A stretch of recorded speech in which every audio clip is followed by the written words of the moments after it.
podcast ng The Quiz Challenge. Ang mag-aaral natin sa 12th grade na si An Chansu, susubukan niyang maiuwi ang tagumpay sa ikalawang pagkakataon sa Quiz Challenge ng YGN Channel. Kaya naman, suportahan natin siya para manalo ngayong linggong ito. Umaasa ako sa inyong lahat. Okay, class. Andito na ba lahat? Opo. Kanino yung bakanting upuan doon? Kay An Chansu po. Hindi yan yung isa doon. Kay Chwedal po, sir. Kay Dalpo. Ang batang yun. Hindi na naman siya pumasok sa klase ko. Okay, simula na. Tumahimik na kayo.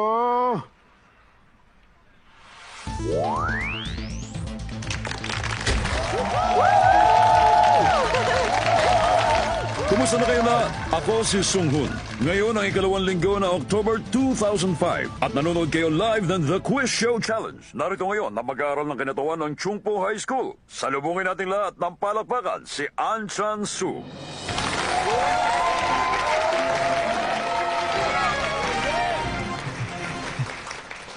Matanong lang kita, sino ang gusto mo makalaban ngayong linggo? Sa totoo lang, ang gusto ko sana yung matcha-challenge po ako. Oo, naintindihan kita. Malalaman natin yan kung matcha-challenge ngayon ang mahusay nating kampiyon. Eto na, kilalanin natin siya.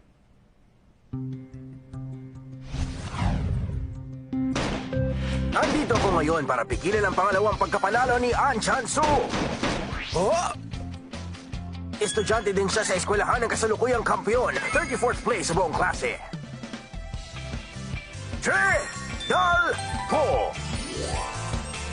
Matinding tagisan ng talino mula sa rank number 1 at 34 sa kanilang klase.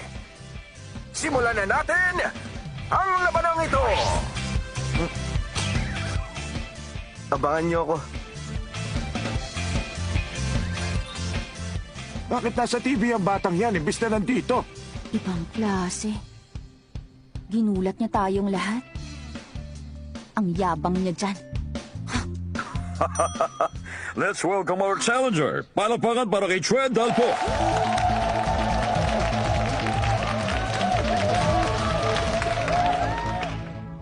Kakaibang introduction video mo ah. Ano sa tingin mo? Nagustuhan mo ba?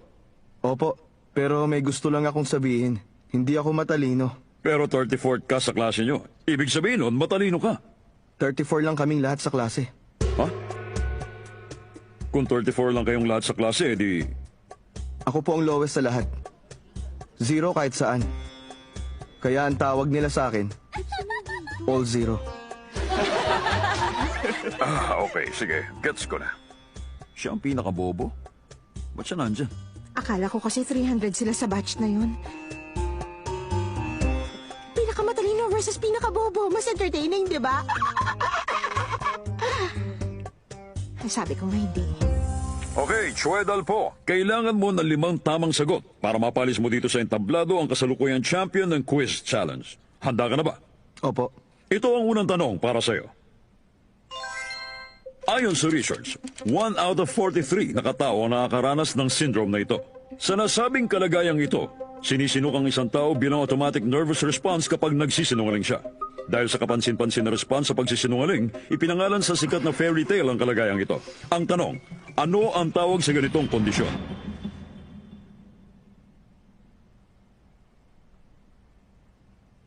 Madali lang ang first level question natin, kaya relax ka lang. Huwag kang kakabahan. Gusto kong gamitin yung chance card. First level pa lang ha. Gagamit ka na ng card? Sige, ikaw ang bahala. Nababaliw na ba siya? Hindi po siya nababaliw. Baka gusto lang niya magpatawa. Sorry, ako lang pala natatawa. Okay, ang tawag sa chance card na ito ay friend chance. Matanong kita, may kaibigan ka ba ngayon dito? Wala akong kasamang kaibigan, pero alam kong may tutulong sa akin dito. Sino yun? Di siya, si An Chansu. Ako? Ang alam ko, magkaklase kayo ni An Chansu. Pero ngayon, hindi ba magkalabang kayo? Kulit ng contestant. Sa tingin mo ba, tutulungan kanya masagot ang tanong? Ayos lang, tutulungan ko siya. Wow, mukhang ang bait mong kaibigan. Okay, 30 seconds starts now. An Chansu, kapag natalo kita ngayon dito, sasapakin kita ng 10 beses sa mukha. Ano ka mo?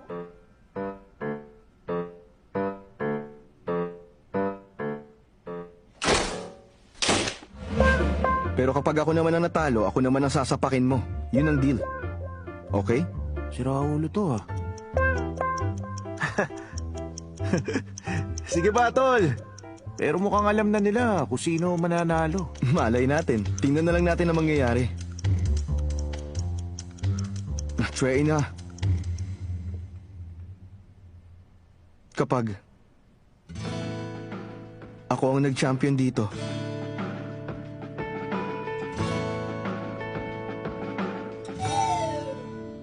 Naku, sayang naman. Tapos na ang 30 seconds mo. Pasensya ka na.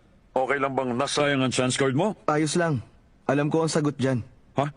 Teka, ginamit mo ang chance card kahit alam mo ang sagot? Sana sa mahirap na tanong mo na Hindi na rin ako ginamit. natutuwa. Hindi na to nagpapatawa. Totoo nga yatang nababaliw na yung batang yan eh. Standby correct answer, VTR. Standing by. Kung ganun, ano ang sagot mo? Ang sagot ko ay Pinocchio Syndrome. Pinocchio syndrome baka mo? Final answer? Tama ang sagot mo!